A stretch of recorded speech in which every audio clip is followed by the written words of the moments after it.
வாழ்க வையகம், வாழ்க வையகம், வாழ்க வளமுடன். குரு வாழ்க, குருவே துணை. குருவின் மலரடி போற்றி. சிந்தனையை, உடல் நலத்தை சீரமைத்து உய்வித்த குருவே வாழ்க. தியானமே யோகம், யோகமே ஞானம். தமிழ் ஆனந்த யோகம். வாழ்க வளமுடன். மெய்யன்பர்களே, சிந்தனையாளர்களே, இப்ப நம்ம தூய வேதாத்திரிய காந்த தத்துவம் பாகம் 52 என்று நினைக்கிறேன். அதாவது நாம போன வாரமே இந்த வாழ்க்கை என்பது முழுமையாக இந்த காந்த தத்துவத்தை அடிப்படையாக கொண்டது அப்படின்னு பார்த்தோம். உடல் இயக்கம், மன இயக்கம், உயிர் இயக்கம், இந்த மூன்று தானே மனிதனுடைய வாழ்க்கை. இந்த மூன்றுமே காந்தத்தின் அடிப்படையில் தான் இயக்கம் பெறுகிறது. இதற்கு அடிப்படை என்பது காந்தம். இப்போ இந்த உடல் இயக்கம் என்பது ஒன்று, மன இயக்கம் என்பது ஒன்று. இந்த இரண்டும் தான் வாழ்க்கையில பெரும் பகுதியை நமக்குள்ளாக வாழ்க்கையாக மாற்றுகிறது. ஒரு காலத்துல உடல் இயக்கம் அதிகமாக இருந்தது, மன இயக்கம் குறைவாக இருந்தது. இப்பொழுது உடல் இயக்கத்தை குறைத்து மன இயக்கத்தை அதிகப்படுத்திக் கொண்டான் மனிதன். நல்லா சிந்தனை பண்ணி பாருங்க. இன்னைக்கு இருக்கக்கூடிய மனிதர்களில் மன இயக்கம்தான் அதிகம், உடல் இயக்கம் மிக குறைவாக மாறிவிட்டது. இதற்கு யார் காரணம்? இந்த விஞ்ஞானம் தான் காரணம், இந்த டெக்னாலஜி தான் காரணம். இந்த டெக்னாலஜி முழுக்க முழுக்க முழுக்க உடல் இயக்கத்தை எப்படி குறைப்பது என்பதற்காக கருவிகளை கண்டுபிடித்துக் கொண்டே இருக்கிறது. மன இயக்கத்தை பெருக்குவதற்கான கருவிகளை இப்பொழுது கண்டுபிடித்துக் கொண்டே இருக்கிறது. முதல்ல எல்லாமே உடல் இயக்கமாக எதெல்லாம் இயங்குகிறோமோ அதுக்கெல்லாம் உபகருவியை கண்டுபிடிச்சு முடிச்சாச்சு. இப்ப வேலையே இல்லை. வேலையே இல்லைன்னா என்ன பண்றாங்க? இப்ப மனதின் இயக்கத்தை பெருக்குவதற்கு என்று இப்ப என்னாச்சு, இந்த இன்டர்நெட் ஒண்ணு போதும். இன்னைக்கு யூடியூபு, வாட்ஸ்அப்பு, ஃபேஸ்புக்கு, இன்ஸ்டாகிராமு, இன்னும் எத்தனையோ இருக்கு. இது எல்லாம் என்ன பண்ணுது? மன இயக்கத்தை பெருக்குவதற்கு. இப்ப பாருங்க, உண்மையான வாழ்க்கை நம்ம தேடுறது என்ன? அமைதி, மகிழ்ச்சி, ஆனந்தம், நிறைவு, குறிப்பாக ஆரோக்கியம். இப்ப இதெல்லாம் வேணும் அப்படின்னு சொன்னோம்னா ஆன்மீகம் என்ன சொல்லுது? மன இயக்கத்தை குறைக்கணும்னு சொல்லுது. மன இயக்கத்தை குறைத்து குறைத்து குறைத்து இயக்கம் இல்லாத, எண்ணமில்லாத தனித்த மனம்.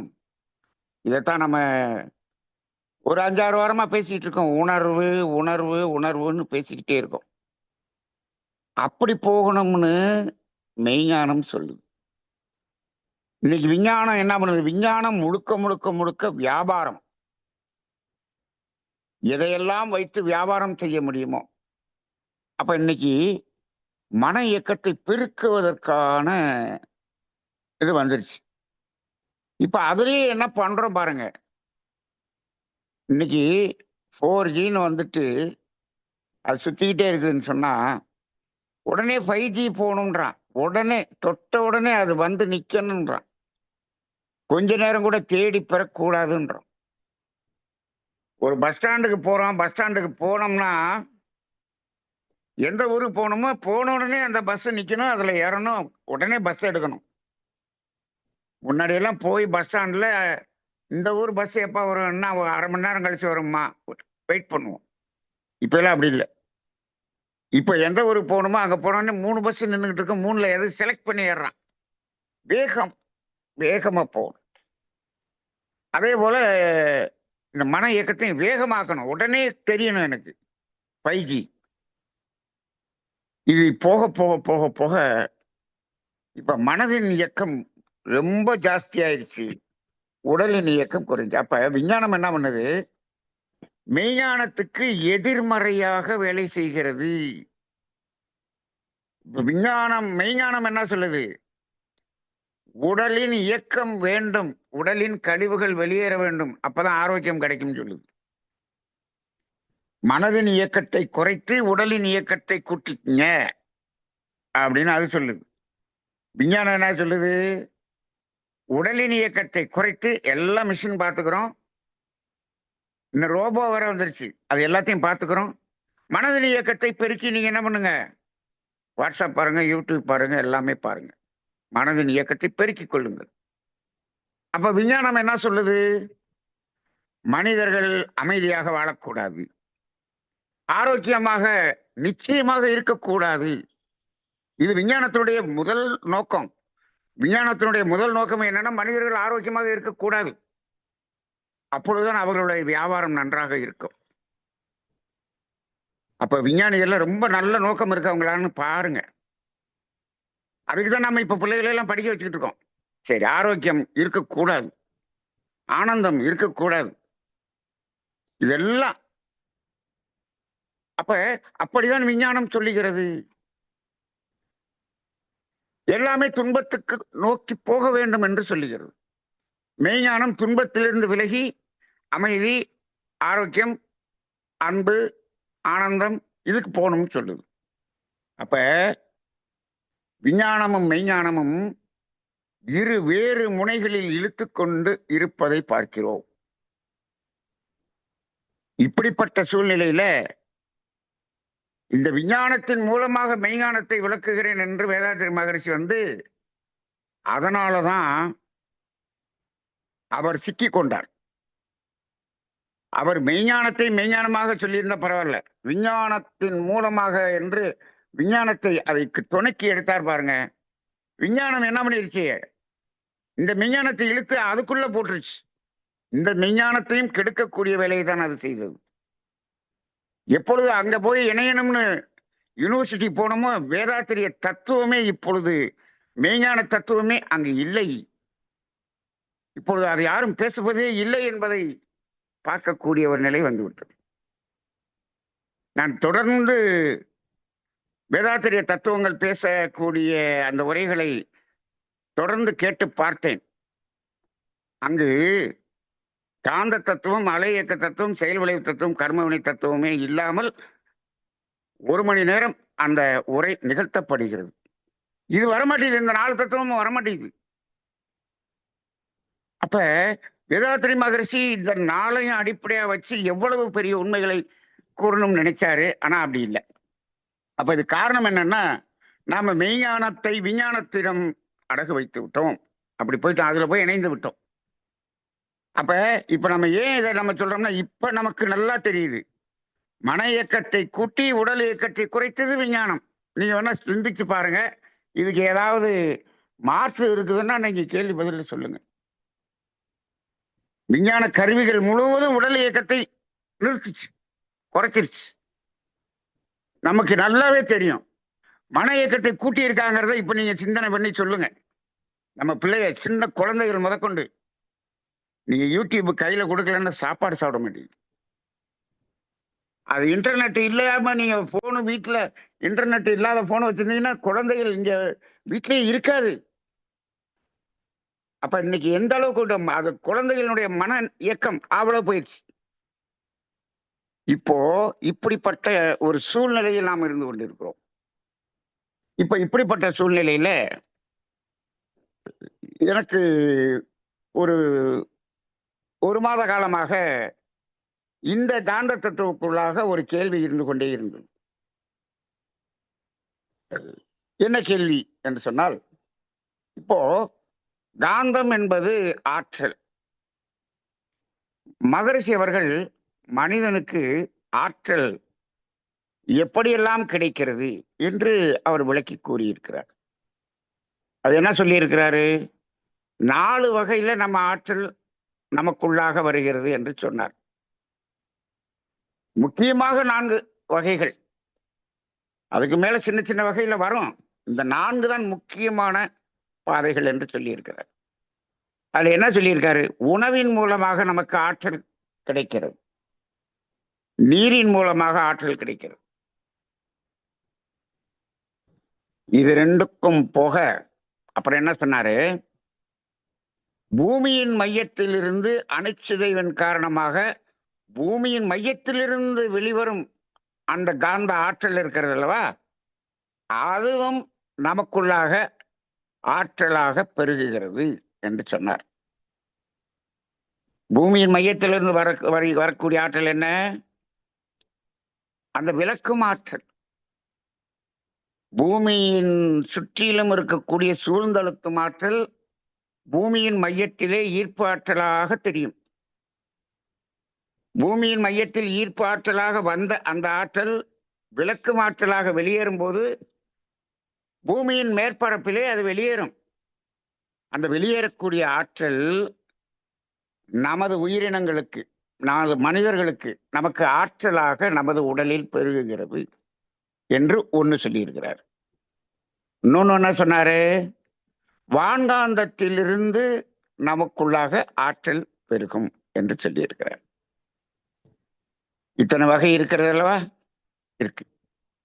அப்ப இப்ப வான்காந்தத்திலிருந்து ஆற்றல் நமக்குள்ளாக வருகிறது அப்படிங்கிறத நாம எப்படி புரிஞ்சுக்கலாம்? அதை எப்படி நம்ம உணர்ந்திருக்கிறோம் என்று பார்த்தால், நம்ம சாதாரணமா துரிய தவம், துரியாதீதம் என்ன தவம் செஞ்சாலும் நம்ம துரியத்துல தவத்தை முடிக்கிறது வழக்கம். ஆக்கினை சாந்தியை தவிர மற்ற எல்லா தவமே துரியத்துல தான் முடியும் பெரும்பாலும். அந்த துரியத்துல தவம் முடியும் போது அங்க என்ன சொல்லுவோம்? அந்த உச்சியின் மையத்திலே சகசிராதாரம் வழியாக இந்த வான்காந்த பிரபஞ்ச சக்தி உடலுக்குள்ளாக அருவி போல் பாய்வதை உணருங்கள் அப்படின்னு சொல்றோமா? சொல்றோம். அப்ப தவத்தின் முடிவிலே உச்சியின் வழியாக நமக்குள்ளாக ஆற்றல் பெருகுகிறது. இந்த வான்காந்தம் அது வழுத்தமாக சேனலைஸ் பண்ணி வரக்கூடியது இந்த துரியத்தின் வழியாக. சரி, ஜீவகாந்த பெருக்க பயிற்சி செய்கிறோம். அப்பொழுது எதன் வழியாக ஆற்றல் வருகிறது? நம் உடலை சுற்றிலும் இருக்கக்கூடிய வான்காந்தம் உடல் முழுவதும் ஊடுருவி பாய்ந்து உள்ளே நுழைந்து கொள்கிறது. அப்ப உடல் முழுவதும் அப்படியே உள்ள நுழைகிறதும் இருக்குது. தியானம் செய்து பெறும்போது அடர்த்தியாக ஒரு சேனலைஸ் பண்ணி துரியத்தின் வழியாக பாய்வது என்பது ஒன்று. இப்ப மழை பெய்கிற மாதிரி வர்றதுங்கிறது உடல் முழுவதும் வச்சுக்கோ. ஒரு அருவியிலிருந்து அப்படியே தண்ணி அவ்வளவு அடர்த்தியா கொட்டுது இல்லை, அது மாதிரி வர்றது துரியத்தின் வழியாக வர்றதுன்னு வச்சுக்கோம். சரி, இன்னும் பார்த்தோம்னா இப்போ நம்ம நித்யானந்த தவம் செய்யும் போது பார்த்தோம்னா மூலாதாரம் என்பதில் ஆற்றலை ஈர்த்து அதாவது சுழுமுனை வழியாக உச்சிக்கு சென்று உடல் முழுவதும் பரப்புறதுன்னு ஒன்று செய்வோம். அப்ப இந்த சுழுமுனை என்பதும் இந்த பிரபஞ்ச சக்தியை ஈர்க்கும் ஆற்றல் பெற்றது. அப்ப சுழுமுனை அதாவது மூலாதாரம் என்பது இந்த வான்காந்தத்தை ஈர்க்கும் ஆற்றல் பெற்றது. அப்ப மூலாதாரம் என்பதும் ஒரு ஈர்ப்பு மையம். அப்ப இந்த சுழுமுனை நாடியினுடைய கீழ்பாகம் மூலாதாரம், மேல இருக்கிறது உச்சி. இந்த 2 இடமும் இந்த வான்காந்தத்தை நமக்குள்ளாக ஈர்க்கக்கூடியதாக இருக்கும்.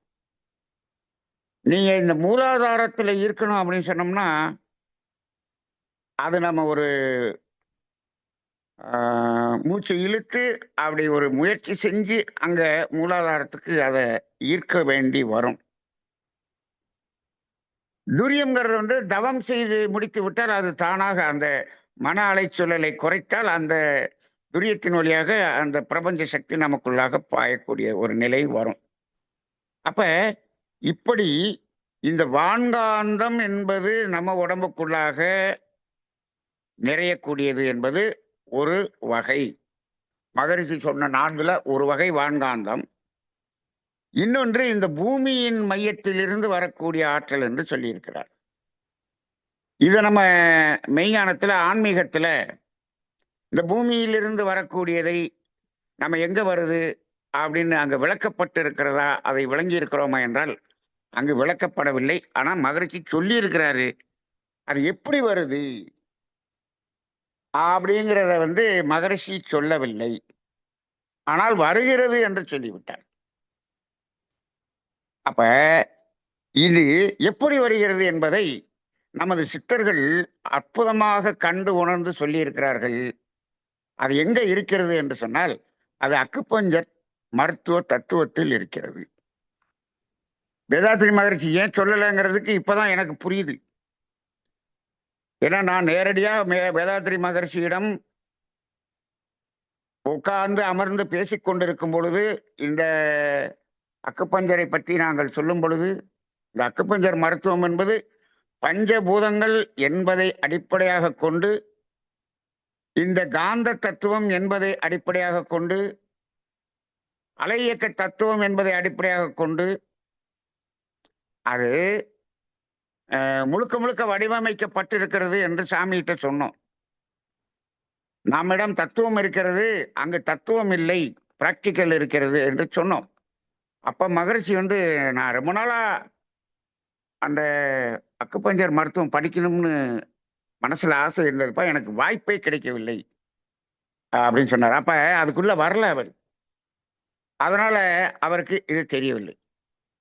எனக்கு வயசாயிடுச்சு, இனிமேல் படிக்க முடியாதுப்பா, நீங்க அதை படிச்சுட்டீங்க, அந்த தத்துவத்தையும் பிராக்டிக்கலையும் இணைத்து இந்த சமுதாயத்துக்கு கொடுங்கள் என்று சொல்லியிருந்தார். இப்போ நான் யோசித்து பார்க்கிறேன், அந்த பூமியின் மையத்தில் இருந்து வரக்கூடிய ஆற்றல்னு சாமி சொல்லியிருக்காரு, அது எப்படி வருது அப்படின்னு பார்த்தா இந்த அக்குபஞ்சர் தத்துவம் அற்புதமாக சொல்லுகிறது. நாம இந்த அக்குபஞ்சர் தத்துவத்துல 5 பஞ்சபூதங்கள், 5 பஞ்சபூதங்களுக்கும் உரிய 5 உறுப்புகள், முக்கியமான உறுப்புகள் என்று சொல்லுகிறோம். இது எல்லாத்தையும் இன் ஆர்கன்ஸ் அப்படின்னு அதுல சொல்லுவாங்க. மொத்தம் நம்ம 5 சொல்றோம், அது 6 இருக்கும். பெரிகார்டியம்ங்கிறது 1 எக்ஸ்ட்ரா இருக்கும். ஒரே ஒரு பூதத்துக்கு மட்டும் 2 ஆர்கன்ஸ் அங்க இருக்கும். அந்த நெருப்பு தத்துவத்துக்கு மட்டும் 2, மற்றதுக்கெல்லாம் 1 தான். அப்ப இந்த மண்ணின் தத்துவத்துக்கு மண்ணீரல், நீரின் தத்துவத்துக்கு சிறுநீரகம், நெருப்பின் தத்துவத்துக்கு ஹார்ட், பெரிகார்டியம். பெரிகார்டியம்னா இதயத்தின் மேல் உறை. இதயம் என்பது வேறு, இதயத்தின் மேல் உறை என்பது 2ஆ பிரிக்கிறாங்க அங்க. அதனால அடிக்கடி நம்ம தமிழ் ஆனந்த யோகத்துல பேசும்போது அடிக்கடி நான் சொல்லியிருக்கேன், இதயத்தின் மேல் உறையில் இருக்கக்கூடிய பிரச்சனை இதய பிரச்சனை அல்ல. இப்ப இது வந்து அக்குபஞ்சர் தத்துவம் தான் சொல்லுது, 2ஆ பிரிக்குது. ஆனா அலோபதி மருத்துவம் ஹார்ட்னு தான் பார்க்குதே தவிர அதை 2ஆக பிரித்து பார்ப்பதில்லை. அந்த ஹார்ட்டினுடைய உறையில் இருக்கக்கூடிய பிரச்சனையை ஹார்ட் பிரச்சனை என்று எடுத்துக்கொண்டு ஹார்ட் ஸ்பெஷலிஸ்டிலேயே வைத்தியம் செய்து கொண்டே இருப்பவர்களை பார்த்து கொண்டிருக்கிறேன். அப்படி வைத்தியம் செய்து செய்து செய்து கிட்டத்தட்ட ஒரு 35-40 வயதுக்குள்ளாகவே அவங்க ஒருத்தர் இறந்தே போய்விட்டார்கள். அதையும் பார்த்தேன். ஆனால் அப்பொழுது எனக்கு தெரிந்தது, இது இதய உறையில் இருக்கக்கூடிய பிரச்சனை, இதை தவறாக நீங்கள் மருத்துவம் செய்து கொண்டிருக்கிறீர்கள் என்று நான் சொல்லும் பொழுது அவர்கள் நம்பவில்லை. நம்பவில்லை. இவர் ஏதோ தாடி வச்சுட்டு நன்மணிச்சார் ஏதோ உளர்றாரு. அவ்வளவு பெரிய மதுரையிலேயே இருக்கிறதுலே சூப்பர் ஸ்பெஷலிஸ்ட், ஹார்ட் ஸ்பெஷலிஸ்ட் அவர் சொல்றாரு. அவர் சொல்றதை விட்டுவிட்டு இந்த ஆள் சொல்றதை கேட்கறீங்களான்னு பக்கத்துல இருக்கக்கூடியவங்க எல்லாம் சொல்றாங்க. இப்படிதான் இருக்கிறது. நாம எவ்வளவு வேதாத்திரிய ஞானத்தை எடுத்துக்கொண்டு அதை சித்தர்களுடைய ஞானத்தோடு பொருத்தி, அந்த ஜோதிடத்தோடு பொருத்தி, இதை எல்லாத்தையும் இதுக்கும் அதுக்கும் என்ன தொடர்பு இருக்குதுன்னு நாம ஒரு சிந்தித்து சிந்தித்து சிந்தித்து அதை எல்லாத்தையும் நம்ம கொடுக்கணும் சமுதாயத்துக்குன்னு நினைக்கிறோம். ஆனால் இதை கேட்பதற்கு எத்தனை பேர் வந்திருக்கோம்? 35 பேர்.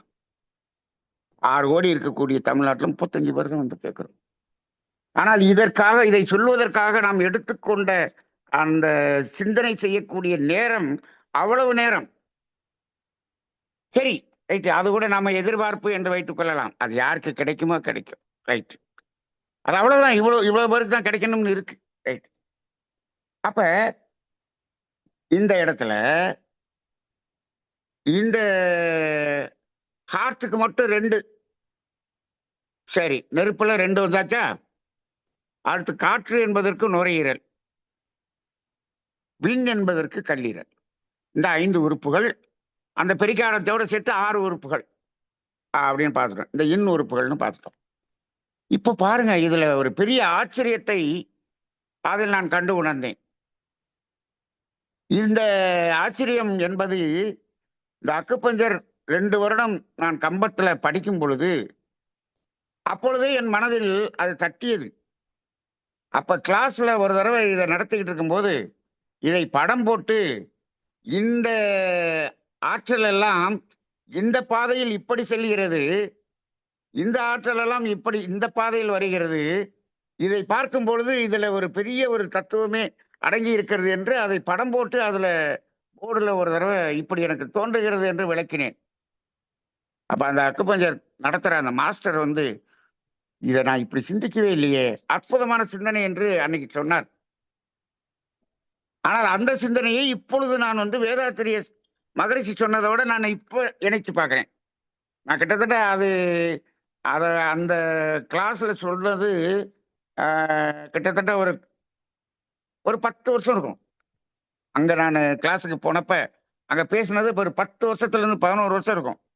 11 வருடம் கழித்து இப்பொழுது அதே அங்க பேசினதை நான் இப்ப மகரிஷி சொன்ன பூமியிலிருந்து வருகிறது என்பதோடு இப்பொழுதுதான் நினைத்து பார்க்கிறேன். இங்க இதை இணைக்கிறதுக்கு இத்தனை வருஷம் ஆயிருக்குது. எனக்கு நம்ம சிந்தனை பண்றதுக்கு இத்தனை வருஷம் ஆகுது. பாருங்க, அப்ப மகரிஷி எல்லாம் இவ்வளவு தத்துவத்தை அவர் கொடுத்திருக்கிறாருன்னு சொன்னா, அவர் வாழ்க்கை முழுவதும் சிந்தனை சிந்தனை சிந்தனைன்னு சொல்லி அப்படி கொடுத்த தத்துவம் இந்த தத்துவம். ஆனால் அதெல்லாம் இப்பொழுது வீணடிக்கப்பட்டு கொண்டிருக்கிறது என்று நினைத்தால் அது வேதனையாகத்தான் இருக்கிறது. அது நிறைய அன்பர்கள் வேதனைப்பட்டால் அது புத்துயிர் பெற்றுவிடும். ஆனால் அது வேதனைப்படுவதற்கே ஆள் இல்லை என்ற ஒரு நிலைமை. சரி, அப்ப பாருங்க, இப்போ இதுல அந்த இன் எனர்ஜி என்று சொல்லுகிறோமே, இந்த 5 பிரதான உறுப்புகள் என்று சொல்லுகிறோமே, இந்த 5 உறுப்புகளினுடைய அந்த எனர்ஜி எங்க இருந்து எங்க போகுது, உடம்புக்குள்ளாக அந்த சேனல் எங்க ஆரம்பிச்சு எங்க போகுது அப்படின்னு நம்ம அதுல படிக்கிறது தான் அக்குபஞ்சர் மருத்துவம். இப்ப நிறைய அக்குபஞ்சர் மருத்துவம் படிச்சவங்க எல்லாம் இங்க உள்ள இருப்பீங்க, அவங்களுக்கெல்லாம் இது தெரியும். அப்படி பார்க்கும்போது இப்ப பாருங்க, இரவு 1 மணியிலிருந்து 3 மணி வரை இந்த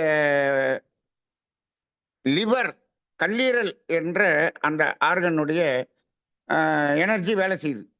அது எங்க இருந்து தொடங்கி எங்க போகுது அப்படின்னு பார்த்தா, காலில் தான் தொடங்குது. காலில் தொடங்கி அந்த லிவர் 1 அப்படிங்கிற பாயிண்ட் வந்து காலில் தான் இருக்கு. கால் விரல்ல தான் இருக்கு. கால் விரல்ல ஆரம்பிச்சு மேல் நோக்கி அந்த ஆற்றல் மேல் நோக்கி வருகிறது. இது வரக்கூடிய நேரம் பார்த்தீங்கன்னா இரவு 1 மணியிலிருந்து 3 மணி வரை அந்த கல்லீரலினுடைய பிரதானமான நேரம். அப்படி மேல் நோக்கி வருது. மேல் நோக்கி வந்தது எங்க வரும்? இந்த கழுத்துக்கு கீழ்ப்பகுதியில, இந்த நெஞ்சு பகுதியில வந்து ஒரு இடத்துல முடிஞ்சிரும். முடிஞ்ச உடனே அங்க இருந்து இந்த ரிலே ரேஸ்ன்னு சொல்லுவோம் நம்ம. ஒரு குச்சிய வச்சிருப்பாங்க. அது red colour, yellow colour, green கலர்ன்னு வரும். அத ஒருத்தர் எடுத்துட்டு ஓடி வந்து இன்னொருத்தர் கையில குடுப்பாரு. அத வாங்கிட்டு அவரு ஓடுவாரு. அதுபோல இப்போ இங்க இந்த லிவர்ங்கிறது எனர்ஜி. அப்ப இது வந்து கல்லீரல்ங்கிறது எது? ஆகாயத்தினுடைய எனர்ஜி. ஆகாயத்தினுடைய எனர்ஜி மேல வந்துருச்சா? மேல வந்த உடனே அங்கிருந்து அந்த கழுத்து பகுதியில் இருந்து அதை வாங்கிக் கொண்டு நுரையீரல் எனர்ஜி அப்படியே கையினுடைய நுனிக்கு போகுது. இப்ப நீங்க கையை நம்ம தொங்க விட்டுருக்கோம் இல்லையா? இப்ப நீங்க எப்படி பண்ணிக்கீங்க? அப்படியே கற்பனை பண்ணிக்கங்க. கை ரெண்டையும் மேல தூக்கிருங்க. 2 கையும் மேல தூக்கிருங்க. மேல தூக்கி அப்படியே வச்சீங்கன்னா, கால்ல இருந்து அந்த எனர்ஜி மேல நெஞ்சு பகுதிக்கு வந்து, நெஞ்சு பகுதியிலிருந்து இந்த கை வழியாக, இந்த ஷோல்டர் வழியாக அப்படியே அந்த கை விரல் உச்சிக்கு போகுது. அப்ப என்னாச்சு? மேல் நோக்கி போகுதா? அப்ப கைய மேல வச்சு பார்க்கணும். அப்ப இந்த எனர்ஜி என்று சொல்லக்கூடியது ஆகாயத்தின் எனர்ஜி உள்ள வந்து காற்றினுடைய உறுப்பினுடைய அந்த ஆர்கன்ல கொடுக்குது. காற்றினுடைய அந்த ஆர்கன் மேல் நோக்கி கொண்டு போகுது. மேல வரைக்கும். அப்ப 2 சேனல் மேல போயிடுச்சா? இதுல மேல போறது முழுவதும் அந்த பஞ்சபூத உறுப்புகள் 2 உறுப்புகள் வந்துருச்சா? 2 உறுப்புகள் வந்துருச்சு. அப்படி 2 உறுப்புகள் மேல போன பிறகு இந்த 2 உறுப்புகளினுடைய அடுத்து என்னாகும்? இந்த உறுப்புகளினுடைய கழிவை வெளியேற்றக்கூடிய சேனல்னு ஒண்ணு இருக்கும். அது இந்த 5, 6 உறுப்புகளுக்கும் ஜோடி உறுப்புகள்னு சொல்லுவோம். இந்த ஜோடி உறுப்புகள்லாம் என்ன பண்ணணும்னா கழிவை வெளியே தள்ளும். கழிவு வெளியே எங்க தள்ளணும்? இந்த பூமிக்கு தான் தள்ளணும். இந்த பூமி தான் எல்லா கழிவையும் எடுத்து சுத்தம் செய்து அதை நல்லதா மாற்றி கொடுக்கக்கூடிய வேலையை செய்யக்கூடியது. அப்ப பூமிக்கு தானே தள்ளணும். அப்ப லங்ஸ் மேல போச்சு இல்லையா? 5 மணிக்கு 5ல இருந்து 7 வரைக்கும் கையினுடைய நுனி விரல்ல இருந்து கீழ் நோக்கி இறங்குறது பெருங்குடலினுடைய எனர்ஜி. கீழே இறங்கும். கீழே இறங்குதா? கீழே இறங்குது. கீழே இறங்கணும் நெஞ்சு பகுதியில வந்து முடிஞ்சிடும். நெஞ்சு பகுதியில வந்து முடிஞ்சோடனே 7ல இருந்து 9 வரைக்கும் இரைப்பை என்ற எனர்ஜி, அது ஸ்பிளீனுடைய ஜோடி உறுப்பு. அது என்ன பண்ணும்? அப்படியே கீழ் நோக்கி கால் வரைக்கும் கொண்டு போயிடும். அப்ப இந்த கீழே போற 2 சேனல் எது? கழிவை வெளியேற்றக்கூடிய சேனல். அது 2 எதை நோக்கி வருது? கீழ் நோக்கி வருது. அப்ப இத உடம்ப 2 பாகமா பிரிச்சு கால் விரல்கள், கை விரல்கள், கால் விரல்கள் முதல் கை விரல்கள் வரை மேல் நோக்கி அந்த ஆற்றல் அப்படியே உள்ள பாயுது. பாஞ்சிட்டு உடம்புல எங்கெங்கெல்லாம் கழிவு இருக்குதோ எல்லாத்தையும் எடுத்துக்கிட்டு அந்த கை விரல்ல தொடங்கி வரிசையா அந்த கழிவுகளை எல்லாம் எடுத்துக்கொண்டு கால் விரல்கள் வழியாக இந்த பூமியில கொண்டு வந்து விட்டுருது. அப்ப பூமிக்குள்ளாக அந்த கழிவுகளை அனுப்பி விடுகிறது. இப்ப இந்த லங்ஸ் முதல்ல இருந்து கீழ இருந்து இழுத்துச்சுல்ல, அது எங்க இருந்து இழுத்தது? இந்த பூமியிலிருந்து அந்த ஆற்றலை இழுக்கிறது. இதான் எனர்ஜி. இந்த எனர்ஜி முழுவதும் பூமியிலிருந்து தான் வருகிறது. இப்ப வந்துருச்சா? மகரிஷி என்ன சொல்லியிருக்காரு? நமக்கு ஆற்றல் இந்த பூமியின் மையத்திலிருந்து அணுச்சிதைவு காரணமாக பூமியின் மையத்திலிருந்து வெளிப்படக்கூடிய ஆற்றல் நம்ம உடம்புக்குள்ள வருது அப்படின்னு சொல்லி இருக்கிறாரு. எங்க வருது, எப்படி வருதுன்னு அவர் சொல்லல. அது இங்க இருக்கு. நான் அதனாலதான் சொல்லுவேன், இந்த பேராசிரியர்கள் முழுவதும் இந்த மாற்று மருத்துவங்களை படித்துக் கொள்ள வேண்டும், ஜோதிடத்தை படித்துக் கொள்ள வேண்டும். அப்பொழுதுதான் நீங்கள் முழுமையான பேராசிரியர், உண்மையான பேராசிரியராக மாற முடியும் என்று சொல்லுவேன். ஏன்னா வேதாத்திரிய தத்துவம் முழுதும் அங்க இருக்கு. ஆனா இது அந்த மருத்துவர்களுக்கு இந்த தத்துவம் தெரியாது. அதனாலதான் அக்குபஞ்சர் மருத்துவம் படிக்கிறவங்க எல்லாரும் வேதாத்திரிய தத்துவம் படித்துக் கொள்ளுங்கள், உங்களுக்கு இன்னும் விளக்கமாக இருக்கும் என்று சொல்லுகிறேன். ஜோதிடம் படித்தவர்கள், ஜோதிடர்கள் எல்லாரும் வேதாத்திரிய தத்துவம் படித்துக் கொள்ளுங்கள்னு சொல்றேன். ஆனா இதை ஜோதிடர்கள் மையத்துல போய் சொன்னோம்னா 90% ஜோதிடர்கள் என்னை திட்டுகிறார்கள். நம்ம பொழப்புல இவன் மண்ணாளி போடுறான்ப்பா அப்படின்னு சொல்றாங்க. இப்படியே டைரக்டா சொல்றாங்க. நம்ம காசு சம்பாதிக்கிறதுல இந்த ஆள் பேசுறதுல நம்ம பொழப்ப கெடுக்கிறதுக்குன்னு இந்த ஆள் பேசுறான்னு 90 பேர் சொல்றாங்க. ஆனால் 10 பேர் பாராட்டுகிறார்கள். அந்த 90 பேர் அவங்க என்னை அவமானப்படுத்துவதை என்னுடைய கர்மவினை கழிவதாக நினைத்துக் கொண்டு மீண்டும் மீண்டும் நான் பேசிக் கொண்டுதான் இருக்கிறேன். பரவாயில்ல, சொல்லிட்டு போட்டோம் அப்படின்னு. அந்த பணத்துக்காக உண்மையை தெரிந்து கொள்ள ஆர்வமில்லாத ஒரு இறை துரோகிகளாக இருக்கிறார்கள் என்றால் அது அவரோட சேரட்டும். அந்த அவமானம் நம்மை ஒன்றும் பாதிக்காது என்று அதை நான் எடுத்துக்கொள்கிறேன். அப்ப இது எல்லாமே இப்ப இப்ப நீங்க நல்லா பாருங்க. வேதாத்திரிய காந்த தத்துவம் எங்கெங்கெல்லாம் பிராக்டிக்கலா இருக்குது, அதுக்குள்ள என்ன காந்த தத்துவம் ஒளி, ஜோதிடத்துக்குள்ளாக காந்த தத்துவம் ஒளிஞ்சிருக்குது, கர்மவினை தத்துவம் ஒளிஞ்சிருக்கு, செயல் விளைவு தத்துவம், அலை இயக்க தத்துவம். அது இல்லாமல் ஜோதிடம் பார்க்கிறார் என்று சொன்னால் அவர் போலி ஜோதிடர். நான் டைரக்டா இப்ப சொல்றேன். இது யாரும் ஜோதிடர்கள் அதிகமா கேட்க மாட்டாங்க. நான் இதே வார்த்தையை அடுத்த கருத்தரங்கில் நான் டைரக்டா சொல்ல தயாராக இருக்கிறேன். கேட்டால் கேட்கட்டும், கேட்டால் கேட்கட்டும். அப்ப நீங்க நல்லா பாருங்க, அந்த காலத்துல ஒரு ஜோதிடர் என்று சொன்னால் அவர்கிட்ட மருத்துவமும் ஆன்மீகமும் இருக்கும். ஒரு மருத்துவர் என்றால் அவரிடம் ஆன்மீகம் இருக்கும், ஜோதிடம் இருக்கும். இது இல்லாம இருக்காது. அப்படிதான் கனெக்டடா இருந்துச்சு. இன்னைக்கு இந்த தத்துவமே தெரியாமல் ஒரு மருத்துவ உலகம் மனிதர்களை கொன்று கொண்டு இருக்கிறது. ஜோதிட உலகம் மனிதர்களை ஏமாற்றிக் கொண்டு பணம் சம்பாதித்துக் கொண்டு இருக்கிறது. இரண்டும் புனிதமான ஒரு சமுதாய சேவையை செய்ய வேண்டிய ஒரு துறைகள்.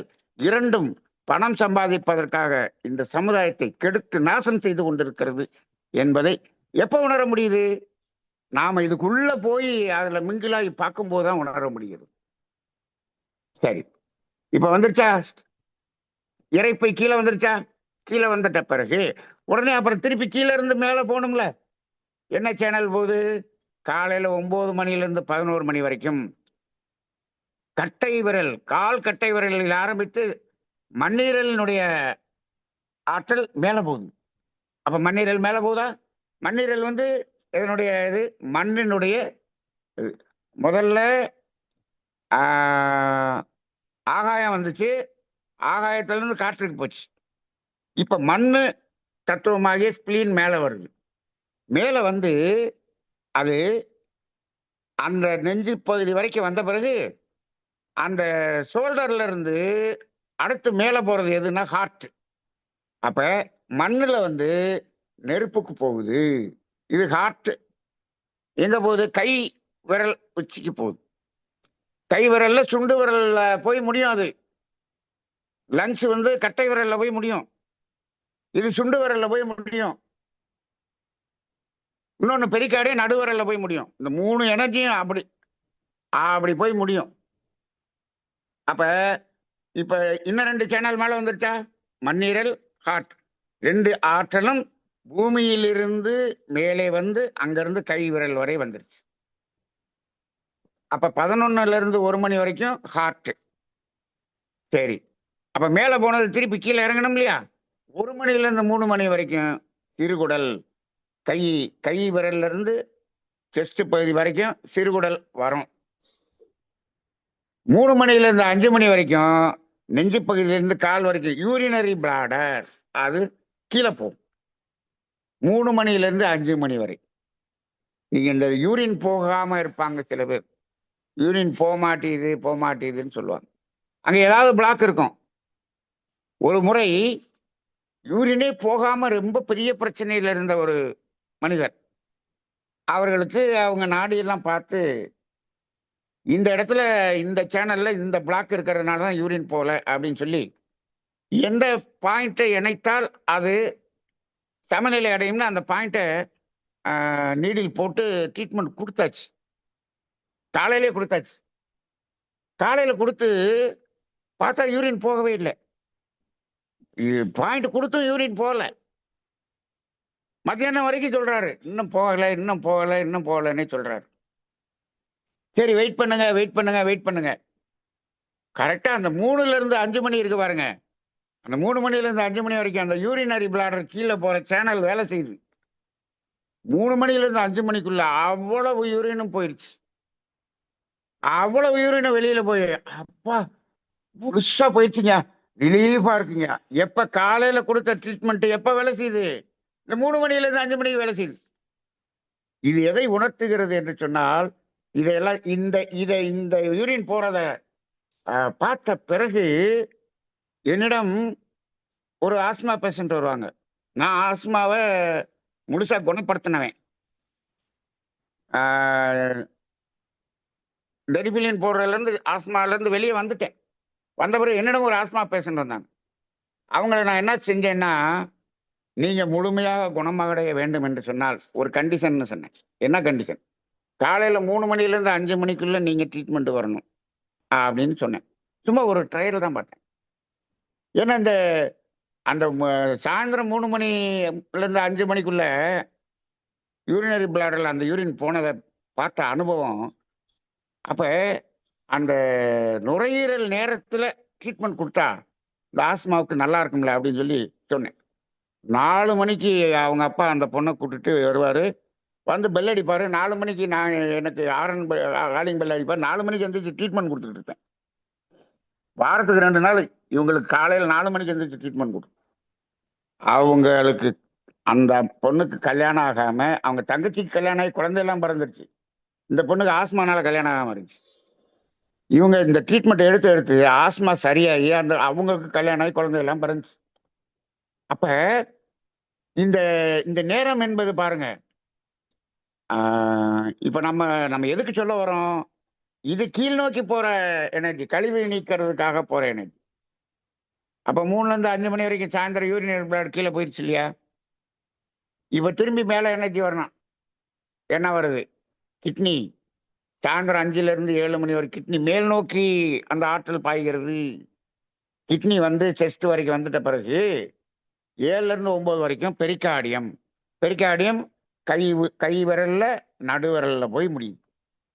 மேல போய் முடியுதா? அப்ப கிட்டத்தட்ட 6 சேனல் மேல போகுதா? பெரிகார்டியம் மேல போயிருது 7 to 9.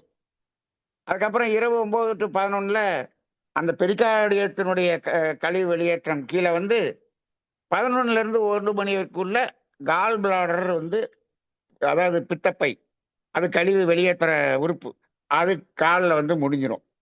அப்ப நைட்டு 11 to 1 முடிஞ்சிருச்சா, திருப்பி நைட்டு 1 மணிலேருந்து 3 வரைக்கும் திருப்பி லிவர் ஆரம்பிச்சிடும். கால் பிளாடர் விட்டோடனே லிவர் ஆரம்பிச்சிடும். அப்ப இது மாதிரி 24 மணி நேரம், ஒரு நாளைக்கு 24 மணி நேரமா நம்ம என்ன பண்ணியிருக்கோம்? இந்த சூரியன், அதாவது இந்த பூமி தன்னைத்தானே சுத்துறதுக்கு 24 மணி நேரம் ஆகுது. அதை நம்ம 24 மணி நேரமா பிரிச்சிருக்கிறோம். ஆனா இதெல்லாம் வந்து நம்ம வானியல்காரங்க நம்ம இதுல வந்து இதெல்லாம் நேரத்தை எல்லாம் இப்படி பிரிச்சாங்கன்னு வச்சுக்கோங்க.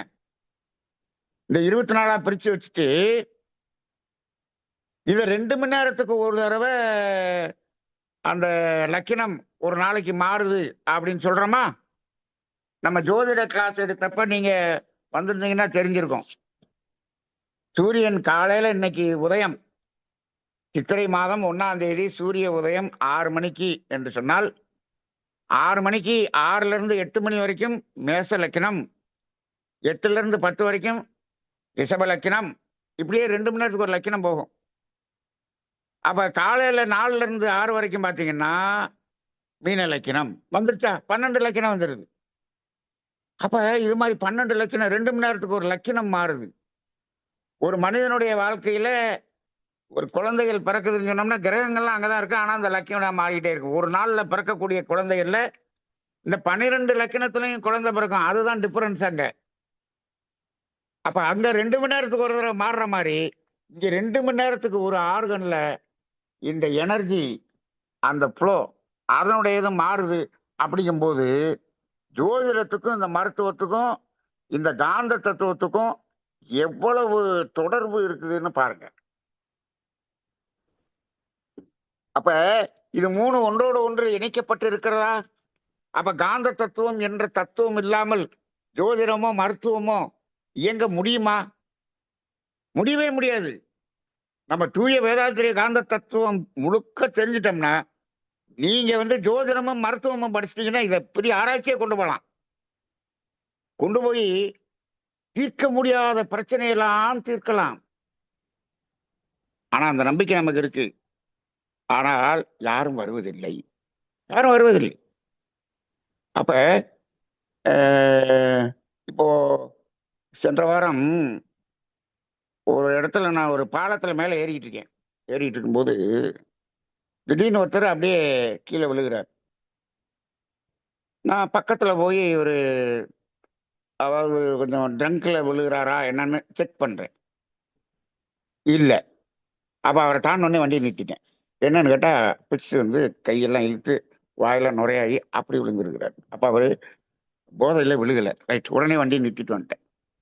வந்தோடனே 3, 4, 5 பேர் வண்டியை நிறுத்திட்டு வந்தாங்க. ஒரு லேடி வந்தாங்க. அவங்க கையில வீட்டு சாவி வச்சிருந்தாங்க. அதை கையில கொடுத்தாங்க. அதுக்கு முன்னாடி நான் என்ன பண்ணிட்டேன், நம்மளுடைய இந்த சேனல்ல பார்த்தீங்கன்னா அந்த கிட்னி சேனல் சாயந்தரம் 5 to 7 தொடங்குதுல அந்த சேனல். அதனுடைய 1ஆம் நம்பர் பாயிண்ட்டை ஒரே அழுத்தம், நல்லா அழுத்தம் கொடுத்தேன். அழுத்தம் கொடுத்த உடனே ஒரு 1/2 நிமிஷத்துல அவர் என்ன பண்ணிட்டாரு, அந்த பிட்ஸ் வர்றது நின்று அப்படியே பேச ஆரம்பிச்சிட்டாரு. அவங்கள ஒரு ஆள் 108க்கு ஃபோன் பண்றாரு. அவர் அப்படியே படுத்துக்கிட்டே என்ன சொல்றாரு, ஆம்புலன்ஸ் எல்லாம் வேண்டாம், ஆம்புலன்ஸ் எல்லாம் வேண்டாம் அப்படிங்கிறாரு. நான் நல்லா இருக்கேன் அப்படின்னு எந்திரிச்சு உட்காந்துட்டார். ஒரு நிமிஷத்துல எந்திரிச்சு உட்காந்துட்டார். எந்திரிச்சு உட்காந்துட்டார். இப்போ இது என்ன ஆச்சு அந்த இடத்துல? ஒரு நிமிஷத்துல எந்திரிச்சு உட்கார்ந்தார். நான் அப்புறம் வந்து வண்டி எடுத்துட்டு அப்படியே போய்கிட்டு இருக்கேன். பின்னாடியே ஒருத்தர் வேகமா வந்து என் வண்டிக்கு முன்னாடி வந்து என் பக்கத்துல வந்து ஓரமா, சார் ஒரு நிமிஷம் அப்படின்னாரு. அப்புறம் ஓரமா நிறுத்தினேன். என்னன்னு, நீங்க டாக்டரான்னு கேட்டாரு. இல்லைங்க அப்படின்னு. இல்ல சார், நீங்க அங்க என்னமோ பண்ணீங்க. ஒரு 1/2 நிமிஷம், ஒரு நிமிஷத்துல அவன் எந்திரிச்சு உட்காந்துட்டேனா சார்? எனக்கு இப்ப ஆச்சரியமா போச்சு. பிட்ஸ் வந்து நம்ம ஆம்புலன்ஸுக்கு ஃபோன் பண்ணிட்டு இருக்கோம். நீங்க அப்படின்னு அவன் எந்திரிச்சு உட்கார்ந்து ஆம்புலன்ஸ் எல்லாம் வேண்டாம், நான் நல்லா இருக்கேன்னு சொல்றாரு. ஒரு நிமிஷத்துக்குள்ள என்ன சார் பண்ணீங்க? நீங்க நீங்க வைத்தியம் பாக்குறீங்களா? நான் உங்க அட்ரஸ் சொல்லுங்க சார் அப்படின்னு கேட்க ஆரம்பிச்சிட்டேன். இப்போ இப்போ இந்த காந்த தத்துவம் பிராக்டிக்கலா மருத்துவத்துல எப்படியெல்லாம் வேலை செய்யுதுங்கிறத எவ்வளவு ஆராய்ச்சி பண்ணி கண்டு உணர்ந்திருந்தால் இந்த அக்குபஞ்சர் மருத்துவத்தை அவர்கள் கண்டு உணர்ந்திருப்பார்கள். பெரிய சித்தர்களினுடைய பெரிய கண்டுபிடிப்பு அது.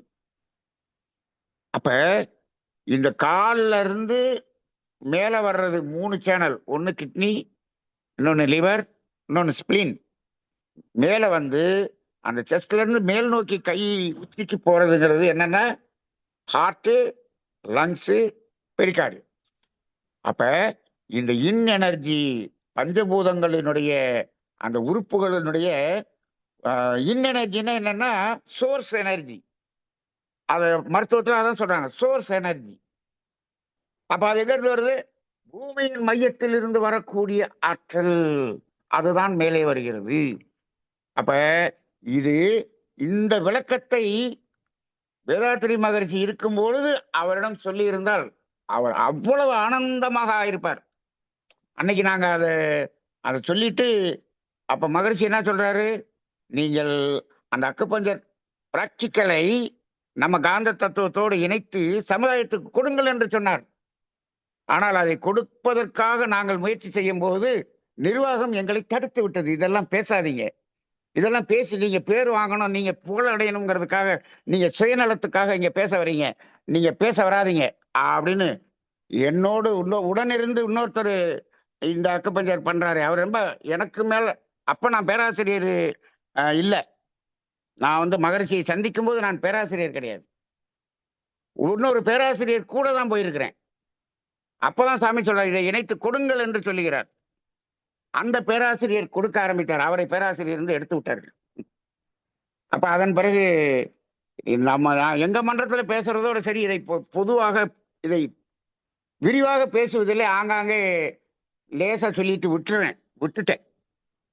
அப்ப என்னை பொறுத்தளவுல மகரிஷிட்ட இந்த தத்துவத்தை இதை தெளிவா அங்க கொடுத்திருந்தோம்னா ஆழியார்ல இதையும் ஒரு பெரிய ஒரு தனி கோர்ஸாவே இங்க வைங்கன்னு மகரிஷி சொல்லியிருப்பாங்க. அந்த அளவுக்கு. அப்ப இந்த 4 வகையில் ஒரு வகை என்பது பூமியின் மையத்தில் இருந்து வருகிறது என்று சொல்வதற்கு ஆதாரம் இப்பொழுது அக்குபஞ்சரில் எனக்கு கிடைத்து விட்டது. அப்ப வருதுங்கிற தெரிஞ்சு போச்சா? இப்ப இது சேனல்ல நம்ம பார்த்துட்டோம். ரைட். அது இருக்கட்டும். இப்போ இது நீங்கள் விளங்கிக் கொள்வதற்காக நான் இதுவரை பேசினேன். இப்ப எனக்கு என்ன ஆராய்ச்சி? இதுதான் நமக்கு தெரியுமே. இது எதுக்கு போய் என்னத்துக்கு ஆராய்ச்சி? இந்த ஒரு மாசமா எனக்குள்ள ஒரு ஆராய்ச்சி இருந்ததுன்னு சொன்னேன் அல்லவா? இது ஒரு பெரிய ஆராய்ச்சி இல்ல. இதுதான் நம்ம 10 வருஷத்துக்கு முன்னாடி நம்ம இதெல்லாம் தெரிஞ்சுக்கிட்டதுதான். அப்ப இது இப்ப என்ன ஆராய்ச்சின்னா, இப்போ பூமியின் மையத்திலிருந்து வரக்கூடிய அந்த காந்தம் நமக்குள்ளாக என்ன செய்கிறது? வான்காந்தத்திலிருந்து வரக்கூடிய அந்த காந்தம் என்ன செய்கிறது? இரண்டும் வேறு வேறு வேலை செய்கிறதா? எல்லா காந்தமும் ஒன்றாகத்தான் வேலை செய்கிறதா? என்று ஒரு சிந்தனை ஒரு மாதமாக ஓடிக்கொண்டிருக்கிறது. நாம இதுவரைக்கும் நம்ம என்ன பண்ணியிருக்கோம்? உடம்புக்குள்ள இருக்கிறது ஜீவகாந்தம் அப்படின்னு நம்ம பொதுப்படையா ஜீவகாந்தம்னு சொல்லிட்டோம். ஆனா அந்த ஜீவகாந்தத்தை பிரிச்சு பிரிச்சு நம்ம எப்படி நம்ம உணர்ந்திருக்கிறோம்? அது உடல் செல்களில் ஒவ்வொரு செல்களையும் இணைக்கிறதுக்கும் அதே ஜீவகாந்தம் தான். அந்த உள் உறுப்புகளை இயக்குவதும் அதே ஜீவகாந்தம் தான். அந்த புலன் வழியாக தன்மாற்றம் அடைந்து வெளியேறுவது அதுவும் அதே ஜீவகாந்தம் தான். மனமாக செயல்படுவது எது? அதே ஜீவகாந்தம் தான். இப்ப இது மாதிரி இந்த ஜீவகாந்தம் பல்வேறு வகையில நம்ம அது இங்க வேலை செய்யுதுன்னு நம்ம பார்த்துருக்குறோம். ஆனா இப்போ இந்த வான்காந்தத்திலிருந்து வரக்கூடிய அந்த காந்தம் அதுக்கும் பூமியிலிருந்து வரக்கூடிய காந்தத்துக்கும் ஏதாவது வேறுபாடு இருக்குமோ என்று ஒரு சிந்தனை இருந்தது. அது அது இருக்க வேண்டும் என்று இப்ப லாஜிக்கா தோன்றுகிறது. எப்படி இருக்க வேண்டும்? இப்ப பாருங்க, நம்ம பூமியிலிருந்து வர்றது முழுவதும் ஏன் நான் இவ்வளவு நேரம் இதை விளக்கணும் தெரியுங்களா? பூமியிலிருந்து வரக்கூடியது முழுவதும் என்னென்ன சேனல்ல இருந்து வந்துச்சு? Kidney, liver, spleen, pericardium, heart, lungs. இந்த உறுப்புகளினுடைய சோர்ஸ் எனர்ஜி அதுதான் கீழ இருந்து வந்துச்சு அப்படின்னு நம்ம அக்கப்பஞ்ச தத்துவம் சொல்லுது இல்லையா? அப்ப இந்த உடல் உறுப்புகளின் இயக்கம் இருக்குது. அட்டானமஸ் நர்வஸ் சிஸ்டத்துல இந்த உடல் உறுப்புகள் தானாக இயங்குகிறது அல்லவா? அப்ப இந்த உடல் உறுப்புகளின் இயக்கம், இந்த செல்களுக்கு இணைப்பை கொடுக்கக்கூடிய இயக்கம், அப்புறம் இந்த 5 புலன்கள் வழியாக வெளியேறக்கூடிய அந்த ஆற்றல். ஏன் 5 புலன்கள் அப்படிங்கிறது 5 பஞ்சபூதங்களோட தொடர்பு கொண்டிருக்கா இல்லையா? எதெல்லாம் இந்த 5 பஞ்சபூதங்களோட தொடர்பு இருக்கோ அப்ப அது 5 புலனும் அதுல லிங்க் ஆயிருது இல்ல, வந்துருது இல்லையா? தோல்னு சொன்னோம்னா ஆகாயம், நாக்குன்னு சொன்னா சுவை, அப்ப நீரு, மூக்குன்னு சொன்னா வாசனை மண்ணு, கண்ணுன்னு சொன்னா நெருப்பு ஒளி, காதுன்னு சொன்னோம்னா காற்று. இப்ப 5 பஞ்சபூத உறுப்புகள் அந்த ஆற்றலை ஈர்க்கிறது. இந்த 5 பஞ்சபூத உறுப்புகளுக்கு தகுந்த மாதிரி தானே இந்த புலன்கள் இருக்கு. நீங்க நல்லா பாருங்க, இந்த ஒவ்வொரு உறுப்புகளும் இந்த 5 பஞ்சபூத உறுப்புகள் இருக்கே, இந்த 5ஓட தொடர்பு கொள்ளும். இந்த உறுப்புகளில் வெளியேற்றக்கூடிய வெளிப்படக்கூடிய அந்த கழிவுகள் எல்லாம் இந்த வழியாக வெளியேறுவதை நம்ம பார்க்க முடியும். நீங்க காது வழியா வெளியேறுதுன்னா கிட்னியில் இருக்கக்கூடிய கழிவுகள் காது வழியா வெளியேறும். கல்லீரல்ல இருந்து வர்றது கண்ணு வழியா வெளியேறும். நுரையீரல்ல இருந்து வர்றது மூக்கு வழியா வெளியேறும். ஹார்ட்ல இருந்து வர்றது நாக்கு வழியா வெளியேறும். மண்ணீரல்ல இருந்து வர்றது உதடு வழியா வெளியேறும். இப்படி ஒரு சிஸ்டம் இருக்குல்ல. அப்ப அதுக்கு தொடர்பு இருக்குல்ல. அப்ப இந்த 5 பஞ்ச இந்திரியங்கள் வழியாக நாம செலவு செய்கிறோமே, அந்த தன்மாற்றம் அடைந்து செலவாகுதே அந்த ஆற்றல், இந்த ஆற்றல் 2 செல்களையும் இணைக்கக்கூடிய அந்த ஆற்றல், இந்த உள் உறுப்புகளை இயக்கி ஜீரணம் செய்து கழிவுகளை வெளியேற்ற இந்த இயக்கமெல்லாம் நடக்குது. இதுக்குரிய ஆற்றல், இந்த ஆற்றல் எல்லாம் பூமியிலிருந்து நமக்கு கிடைக்கக்கூடிய ஆற்றல். அந்த ஆற்றல் இந்த வேலையெல்லாம் செய்யுது அப்படின்னு நாம எடுத்துக்கிறோம். அந்த பூமியிலிருந்து கிடைக்கக்கூடிய ஆற்றல் பற்றாக்குறையா இருந்தா உணவு மூலமாகவும் நீரின் மூலமாகவும் அதை எடுத்துக்கொள்கிறோம். அது எக்ஸஸா சர்ப்ளஸா கொண்டு வரும். அப்ப அதுவும் இதுக்கு பயன்படக்கூடியதாகத்தான் இருக்கும். அப்ப இந்த வான்காந்தத்தின் மூலமாக நேரடியாக ஈர்க்கக்கூடிய ஆற்றல் என்பது என்ன செயல்பாட்டுக்கு இருக்கும் அப்படின்னு பார்த்தா அதுதான் மனதின் இயக்கமாக இருக்கும். மனதின் இயக்கத்துக்கு இந்த வான்காந்தத்திலிருந்து பெறக்கூடிய ஆற்றல் மனதின் இயக்கத்தில் உதவக்கூடியதாக வெளிப்படக்கூடியதாக அது இருக்கும் என்றும், இந்த பூமியின் மையத்திலிருந்து வரக்கூடியது இந்த உடலின் இயக்கத்துக்கு வேண்டிய ஒரு ஆற்றலாக இருக்கும் என்று இதை இரண்டாக பிரித்து நாம் உணர்ந்து கொள்ள வேண்டும் என்று ஒரு சிந்தனை தோன்றியது. இது சரியாக இருக்குமா இல்லையாங்கிறது உங்களுடைய ஆய்வுக்காக நான் இப்பொழுது விட்டு விடுகிறேன். இது நாம பிராக்டிக்கலா பார்க்கணும்.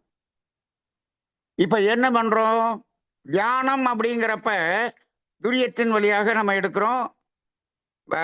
ஜீவகாந்த பெருக்கம் தியானத்தின் வழியாக இதை எடுக்கிறோம். நித்யானந்த இதெல்லாமே தியானத்தின் மூலமாகத்தான் எடுக்கிறோம். இந்த தியானம் என்பது எதுக்கு? மனதை சரி செய்வதற்கு, மனதின் இயக்கத்தை சரி செய்வதற்கு. அதுக்கு தானே இதெல்லாம் பண்றோம். அப்ப மனதினுடைய இயக்கம், அப்ப இந்த உடம்புல உடல் இயக்கம், மன இயக்கம். நம்ம அதனாலதான் ஆரம்பத்துல ரெண்டா பார்த்தோம்.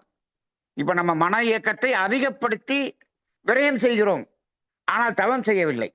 இப்ப பாருங்க எப்படி முரண்பாடா இருக்கு பாருங்க. மன இயக்கத்தை அதிகப்படுத்தியாச்சு. இந்த விஞ்ஞானம் என்ன பண்ணுது?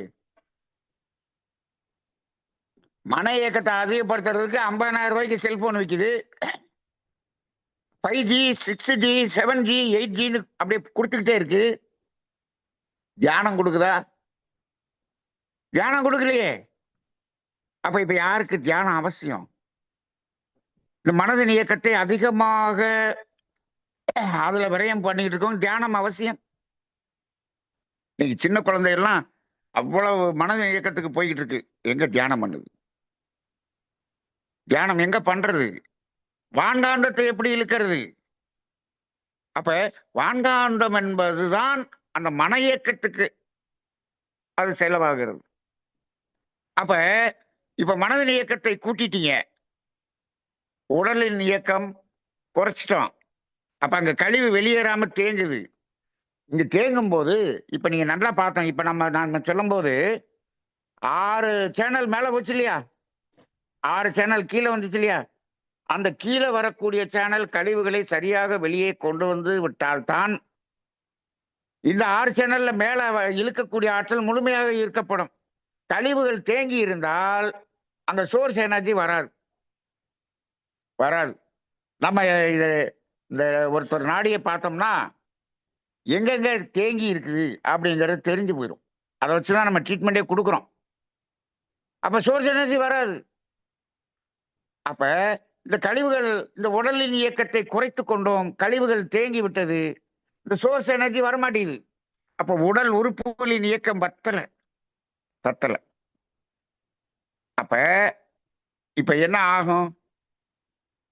என்ன ஆகும்னா, இந்த வான்காந்தத்திலிருந்து இழுக்கக்கூடிய எனர்ஜி இருக்கு பாருங்க, அதுக்கு எப்ப வேணாலும் எவ்வளவு வேணாலும் இழுக்கலாம். ஆனா இந்த பூமியிலிருந்து இழுக்கக்கூடிய எனர்ஜியில நம்ம ஒரு பெரிய ஒரு தவறை செய்து கொண்டிருக்கிறோம். இந்த தவறுக்கு வேற வழியே தெரியவில்லை எனக்கும்.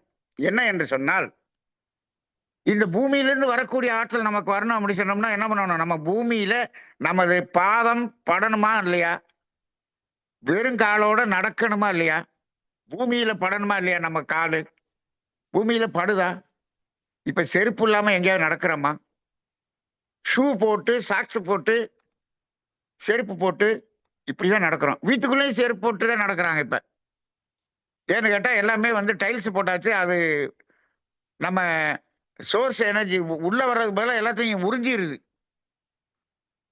நீங்க இந்த டைல்ஸ், மார்பிள், கிரானைட் இதுல எல்லாம் நீங்க கால வச்சீங்கன்னா, இந்த பூமியில இருந்து வரக்கூடிய ஆற்றல் உள்ள வர்றதுக்கு பதிலா, இருக்கக்கூடிய ஆற்றலை அந்த எனர்ஜியில இருக்கக்கூடிய ஆற்றலை ஈர்த்து கீழ தள்ளிரும். நீங்க அதுல அந்த வீட்ல வாழ்றவங்க எல்லாம் நோயாளியா தான் இருப்பாங்க. அதனால இப்ப அதுக்கு செருப்பு போட்டாங்க. கீழ போகாம இருக்கிறதுக்கு செருப்பு போட்டீங்க. சரி, மேல வர்றதுக்கு செருப்ப கழட்டிட்டு எங்க நடந்தீங்க? டைல்ஸ்ல இருக்கும்போது பிரச்சனை வருது, செருப்பு போட்டீங்க. அப்ப வெளியில போய் மண்ணுலயோ, புல்லுலயோ என்ன பண்ணணும்? செருப்பு இல்லாம நடக்கணுமா வேணாமா? காலையில வாக்கிங் போறப்ப எத்தன பேரு செருப்ப கழட்டி வச்சுட்டு வாக்கிங் போறீங்க மண்ணுல?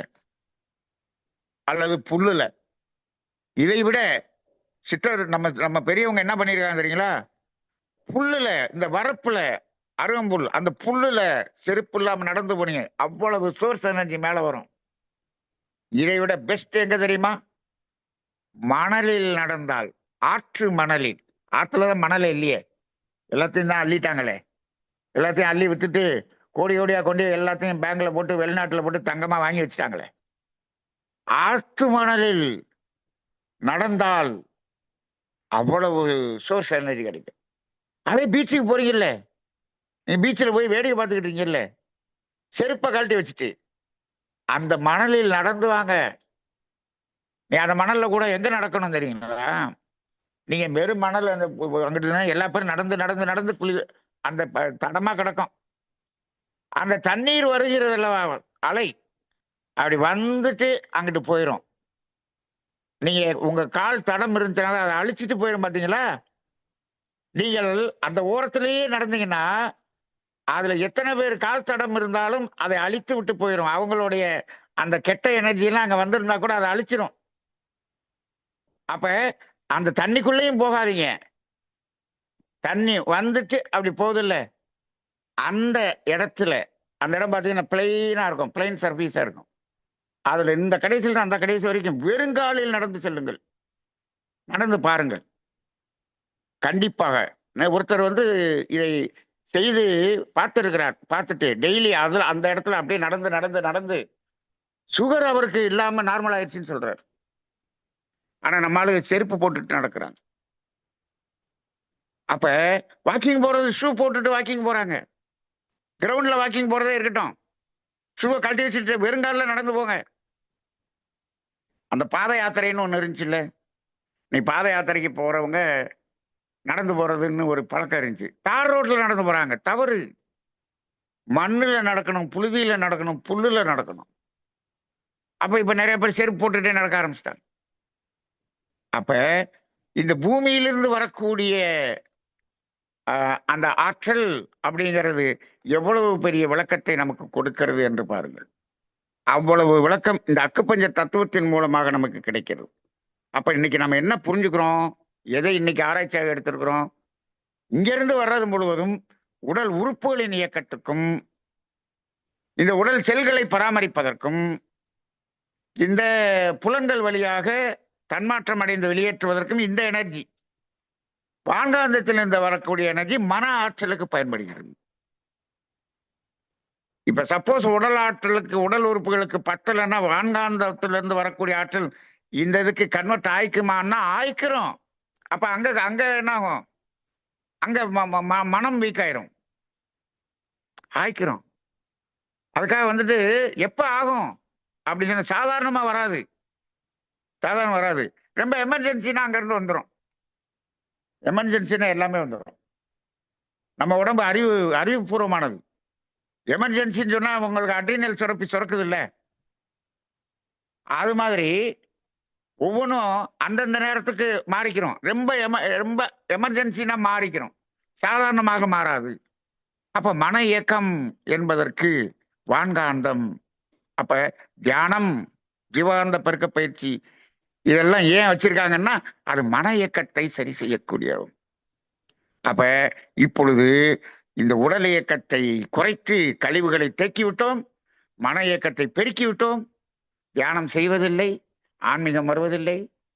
அப்ப எனர்ஜி வர்றதுக்கு அங்க கழிவு நிறைய தேக்கமாக இருக்கிறது. இப்படி இருக்கும்போது எப்படி ஆரோக்கியம் கிடைக்கும்? ஆஸ்பத்திரிகள் தான் பெருகும், மருத்துவமனைகள் தான் பெருகும். அப்ப மருத்துவமனைகளும் மருந்து விற்பனையும் பெருகக்கூடிய ஒரு நிலையை தான் போய்க் கொண்டிருக்கிறது. இதுல எல்லாம் ஒரு தீர்வு வர வேண்டும் என்று சொன்னால் என்ன செய்யணும்? தூய வேதாத்திரிய காந்த தத்துவம் உலகத்துக்கு போகணும். போகணுமா இல்லையா? இன்னைக்கு இந்த 35 பேர் இருக்கீங்க. இந்த 35 பேரும் என்ன பண்றோம்? இந்த 35 பேரும் நாங்க ஆளுக்கு 10 பேருக்கு சொன்னோம். 350 பேருக்கு சொன்னோம். அப்படின்னு நம்ம சொல்றோமா? 52 வாரமா நான் பார்க்கிறேன். நீங்க யாருக்குமே சொல்லலைங்கிறது கன்ஃபார்மா தெரியும். ஏன்னா சொல்லியிருந்தா இந்த 36 பேர் 70 பேரா வந்திருப்பாங்கல்ல. நம்ம யாருக்குமே சொல்றதே இல்ல. இந்த மெசேஜ் கூட ஃபார்வர்ட் பண்றது இல்ல. அப்ப இந்த நிலைமையில நம்ம இருக்கிறோமே தவிர, நாமும் சுயநலமாக இருக்கிறோம் இருக்கிறோம். ஆனால் யார் சுயநலமாக இருக்கிறார்களோ இல்லையோ, இதை போணும் அப்படின்னு சசிகுமார் ஐயா இந்த டெக்னாலஜில வேலையெல்லாம் செய்யறாரு. நான் பேசிக்கிட்டே இருக்கேன். கேட்கிறாங்களோ இல்லையோ நமக்கு கொடுக்க வேண்டியது கொடுப்போம் என்று சொல்லிக் கொண்டிருக்கிறோம். நீங்களும் அதில் ஒரு பங்கு பெற வேண்டும். இந்த அணில்னு சொல்லுவாங்க ராமருடைய இதுல, அணில் என் பங்குக்கு ஒண்ணு செஞ்சேன்னு சொன்னாங்கல்ல. அது மாதிரி உங்க பங்குக்கு ஏதாவது செஞ்சா இது அங்க போகும். நிறைய நிறைய பேர் இந்த தேடுதல்ல இருக்கிறவங்க இருக்காங்க. அவங்களுக்கு நாம சொல்றது அங்க போய் ரீச் ஆகல. அதனால உங்களாலான முயற்சி செய்யுங்கள். இப்போ இந்த 4 நாட்கள் அக்டோபர் மாதம் நடக்கக்கூடிய அந்த பயிற்சி, அது இதுவரை வேதாத்திரியத்தில் நாம் சிந்திக்கப்படாத ஆழமான தத்துவங்கள் தான் இந்த 4 நாளும் அங்கு நாம சிந்திக்க இருக்கிறோம். வித்தியாசமாக இருக்கும். உங்க மனவளக்கலை மன்றங்களில் யாராவது அந்த வேதாத்திரியத்தின் ஆழத்தை தெரிந்து கொள்ள வேண்டும் என்ற ஆர்வத்தில் இருந்தால் நிச்சயமாக அவர்களை அங்க வர செய்யுங்கள். கிட்டத்தட்ட பாதி சீட்டு ஃபுல்லா ஆயிடுச்சு. இன்னும் கொஞ்சம் தான் இருக்கு. அதனால உங்களுக்கு தெரிந்தவர்களுக்கு, அப்படி ஆர்வம் இருக்கவர்களுக்கு மட்டும் சொல்லி அவர்களுக்கு ஒரு வாய்ப்பை அமைத்துக் கொடுங்கள். அது நமக்கு நாம் செய்த புண்ணியமாக. நல்ல வேளை சொன்னப்பா, நான் அந்த இதுக்கு வந்தேன், நிறைய தெரிஞ்சுக்கிட்டேன்ப்பா, ரொம்ப நன்றிப்பான்னு அவர் சொல்லுவார் பாருங்க. அந்த ஒரு வார்த்தைக்காக நீங்கள் அதை செய்வதற்கு முயற்சி செய்யுங்கள் என்று ஒரு வேண்டுகோளையும் வைத்து இன்றைய உரையை நிறைவு செய்து கொள்வோம். வாழ்க வையகம், வாழ்க வையகம், வாழ்க வளமுடன்.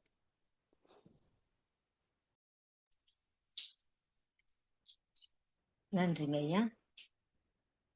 தியானமே யோகம், யோகமே ஞானம், தமிழ் ஆனந்த யோகம். வாழ்க வளமுடன்.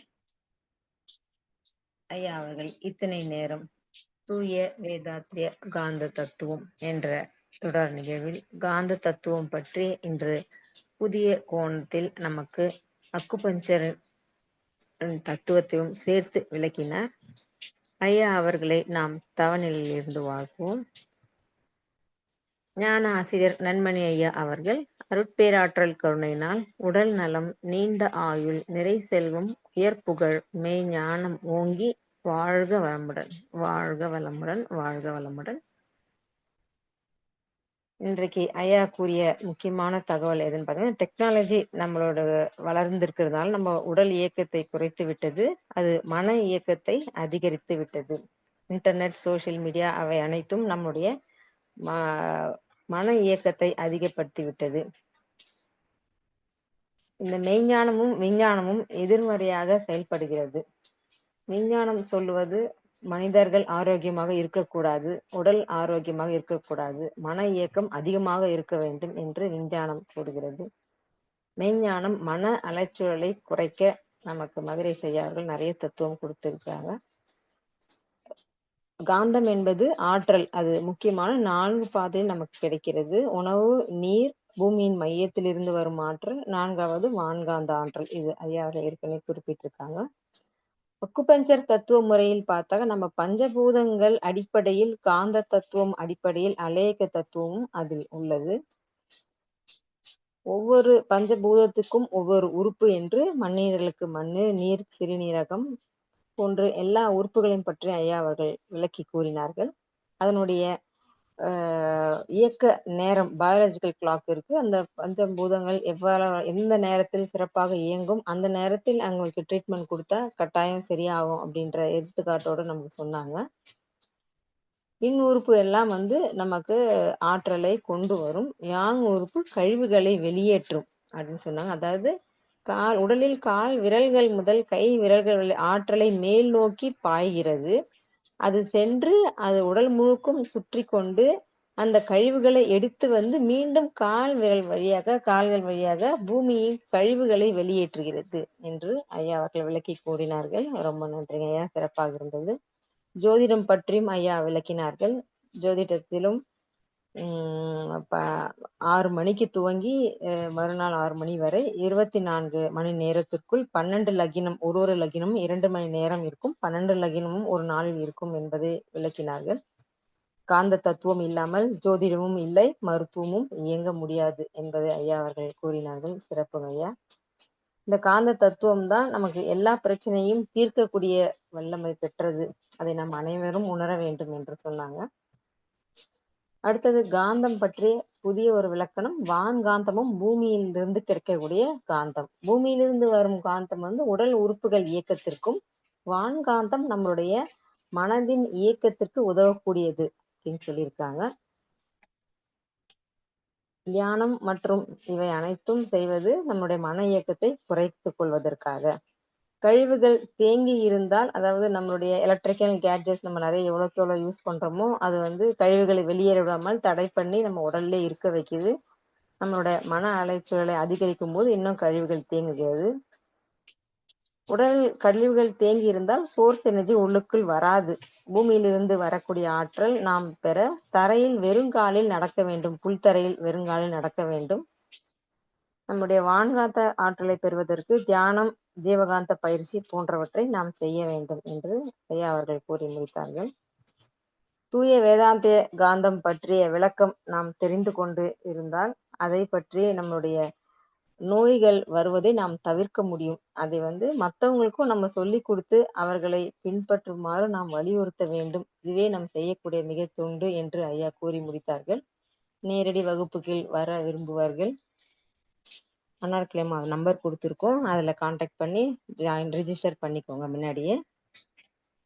நன்றிங்க ஐயா, மிக சிறப்பாக இருந்தது இன்றைய வகுப்பு. கேள்வி